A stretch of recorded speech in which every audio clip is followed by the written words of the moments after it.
Hey all, Ron here from Military Images Magazine with a new episode of Life on the Civil War Research Trail.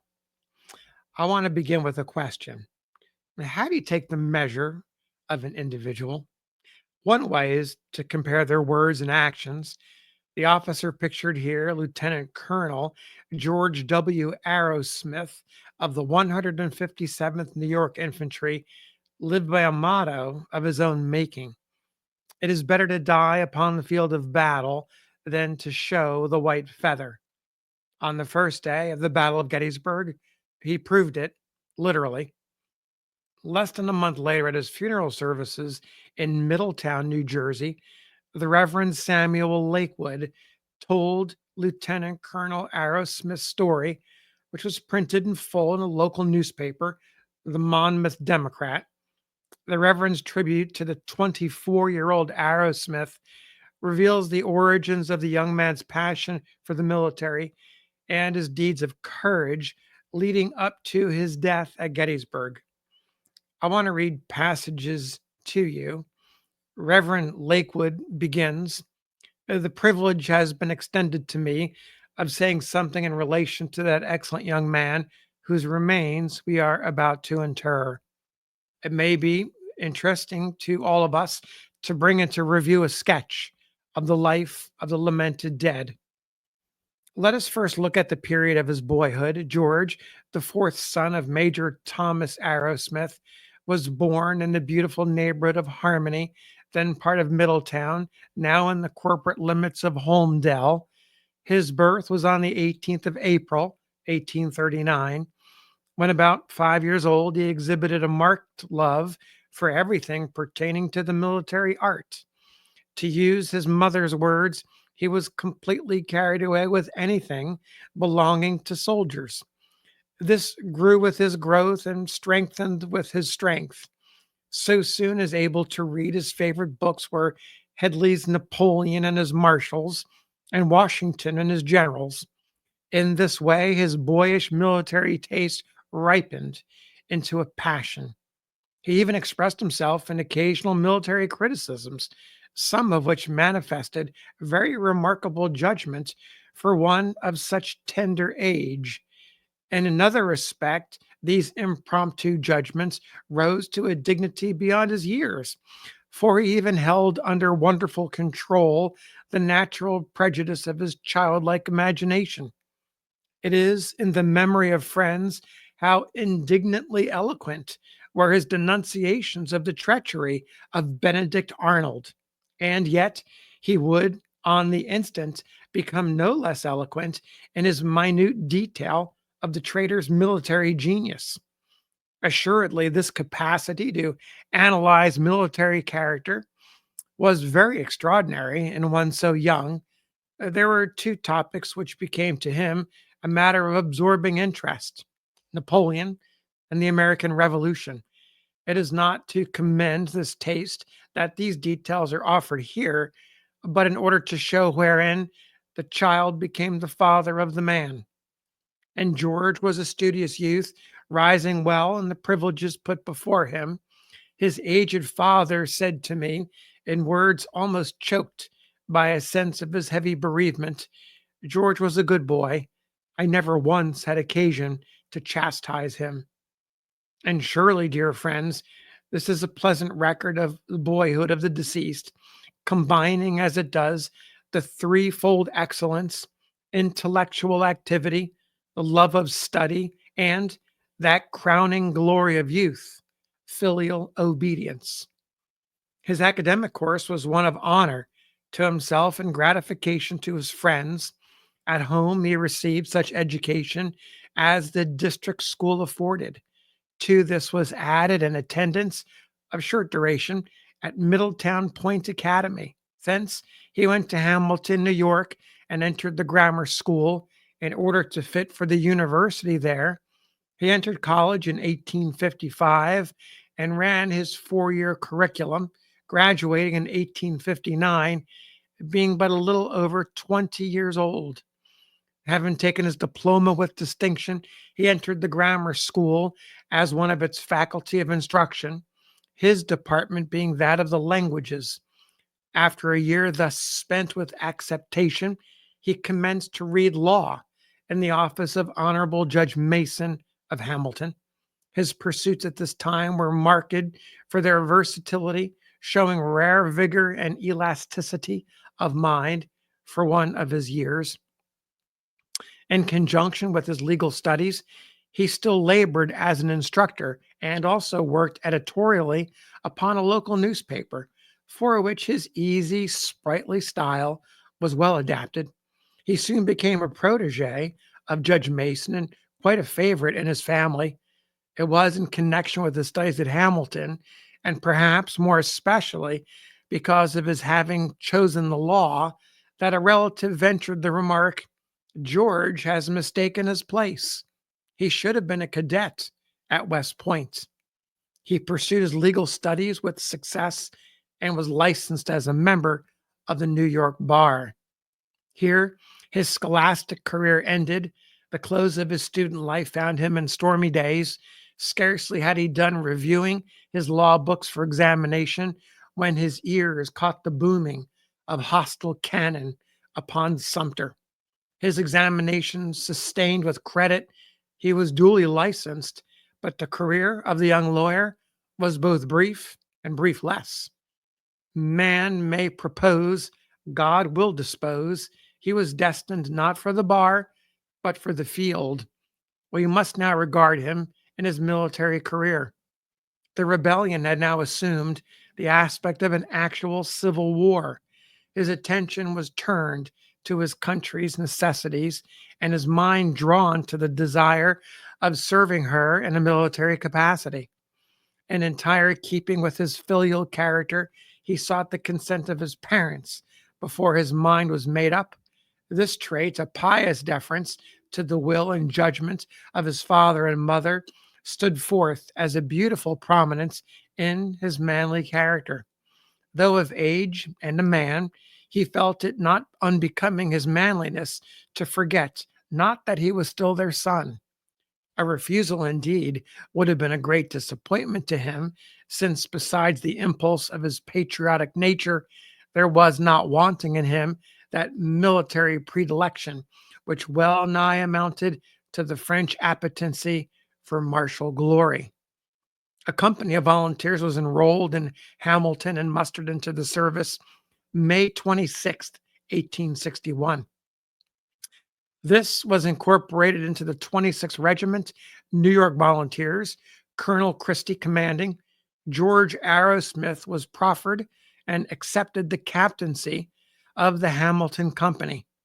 The regiment at once started for the defense of Washington, marching in the wake of the assault at Baltimore on the 6th Massachusetts Infantry. For some time, the regiment was kept at Fort Lyons, Alexandria, Virginia. It was in the division of General McDowell. At the time preceding the Battle of First Bull Run, Captain Arrowsmith undertook a single-handed reconnaissance. For this spirited venture, he was called True Young Lion by the troops. As a reward for distinguished bravery exhibited in early 1862 at the Battle of Cedar Mountain, Captain Arrowsmith was promoted by General Zealous Bates Tower as Assistant Adjutant General of his brigade. In the second Battle of Bull Run, his gallantry was the admiration of everyone. Here it is said that, mistaking General Schenck for a major and seeing his brigade vacillating, he instantly rode up and, cheering the men, led the regiments into the thickest of the fight amid a shower of grape and canister. In this disastrous battle, his beloved General Tower was wounded, and for a time the command fell upon him. That he ever came out of this sanguinary conflict alive was wonderful. It is certain that 4 times he came within a hair's breadth of death. One bullet passed through his cap and hair, another through his coat, a third struck his saddle, and at night, when he unstrapped his blanket from his saddle, another ball rolled out of its folds. His dash and bravery reached the ears of General Irvin McDowell and his staff, who were struck with admiration, and One of them remarked, Arrowsmith has covered himself with glory. But though at this time untouched, he was not unhurt. 3 weeks' incessant labor in the saddle and a shock occasioned by the fall of his horse had so reduced his physical strength that a furlough home became necessary to recruit his weakened frame. While thus at home, the 157th Regiment, New York Volunteers, was being enrolled in the counties of Madison and Cortland. The lieutenant colonelcy was offered the deceased, which, after careful consideration, he determined to accept. It was not, however, without much regret that he felt constrained to leave the staff of General Tower, whom he loved as a friend and a brave officer. His motive for acting thus was quite in keeping with his military character. While on the general staff, he would have had the advantage of a less laborious position and also would be constantly in such society as the ambitious soldier would covet. But he felt he could not rank high, and with him, it was a point of ambition to rise upon the field, to win his way to a well earned eminence. The 157th was in General Schimmelpfennig's brigade and General Schurz's division of the 11th Corps.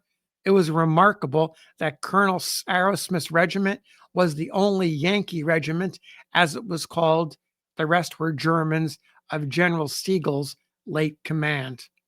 Owing perhaps to the removal of Sigel and the consequent disheartening of the Germans in connection with bad generalship on the field, the Germans broke at Chancellorsville. Here, the capacity of the lieutenant colonel of the 157th shone resplendently. Arrowsmith assumed command of his regiment and, according to the verdict of officers and men, saved it from annihilation. They came out with the loss of 107 men. The corps was disgraced, but as a bright spot in the darkness, his regiment was complimented in public for its good conduct. In a private letter detailing the facts of the battle, he says, with much pleasantry, "So this is the second time I have had the luck to gain credit in a defeat, but there isn't much consolation in that." The Battle of Gettysburg was begun on Wednesday, July 1st. It was opened by the 1st Army Corps, which, however, was soon repulsed by the overwhelming numbers of the enemy. Now came up the 11th Army Corps. The Corps had not forgotten its disgrace at Chancellorsville and was now determined to wipe out the stain. The command of the 157th New York devolved upon the lieutenant colonel. Most gallantly, Arrowsmith led them, routing the enemy out of the town. While he was at its head, the 157th seemed invincible. With his hat in one hand and his sword in the other, he cried, "Come, boys, follow me." They were charging on a run. While thus crossing a public road, he received from a sharpshooter nearby a murderous ball, which struck him in the forehead. In the impetuosity of the advance, he pitched forward, fell upon his face, just turned partly over, and was no more. The soul of valor had fled, and now his hitherto invincibles recoiled in dismay. And what a fall, gallant officer of brave and heroic men! When that noble band entered the Battle of Gettysburg, it was only 420 strong. Of these heroes, only 50 came out alive. On hearing the result, General Oliver O. Howard is said to have wrung his hands in agony over the fate of his pet regiment, the 157th. Lieutenant Colonel Arrowsmith had a motto. It was this: "It is better to die upon the field of battle than to show the white feather." And such was the influence of his example that, to use the words of an accomplished fellow officer, his men acted up to it. When the sad task of burying the dead began, his body was found the very nearest to the rebel lines and Close behind it lay that of a devoted brother officer, Captain Franks. It is not difficult to adduce instances of the great estimation in which this excellent young officer was held by all who knew him. In a kindly article in the New Jersey Standard, written by one who knew him well, the following is quoted from a letter by an officer in his company when he was a captain back in his old regiment. Captain Arrowsmith is the idol of his soldiers. The influence he wields as an officer is remarkable. There is not a man of them but would cheerfully follow him into the very jaws of death. He seldom has occasion to administer a rebuke. An order of his, when once understood, is never compelled to retreat, but has the pleasure of meeting it executed with the utmost alacrity. But even this falls short of the impromptu testimonials occurring near the scene of his death. Said our hospital steward, who had been a private in his regiment, there was not a man of us but would willingly have gone between that ball and him. I must mention two touching incidents which occurred on the Monday after the battle. It was in the hospital of the 11th Army Corps, situated about 2 miles south of Gettysburg. The surgeons were working hard with the wounded, many of whom had been fighting 4 or 5 days without surgical attention. The poor fellows and wondrous patients were anxiously waiting their turns. It came now to the turn of a private who had waited long and was actually going to be laid on the operator's table. When he heard that friends of the lieutenant colonel were around, inquiring if there was anyone who could show them where he fell and was buried, the gallant man instantly volunteered to go, actually giving up his turn. Of course, the offer was not accepted. Instantly, Captain Adams, who had just been taken off the table, having had a ball extracted, which afterward an erratic course had lodged under the shoulder blade, volunteered his services as a guide, making a journey there and back of several miles in this painful condition. Lieutenant Colonel Arrowsmith had many excellent traits. He was frank and yet prudent, at the proper time bland, at the right time stern. He had an enterprising spirit and good disciplinary tact. He was always brave, sometimes impetuous, quick to decide and prompt to act. He was a military man from choice. The service has lost in the death of this young man, a valuable officer, one who, wholly upon his own merits, was rapidly rising to enviable distinction. He was devoted to the cause for its own sake. To one who advised that he should limit his time in the service, he replied that it was his intention to serve his country so long as the war might last.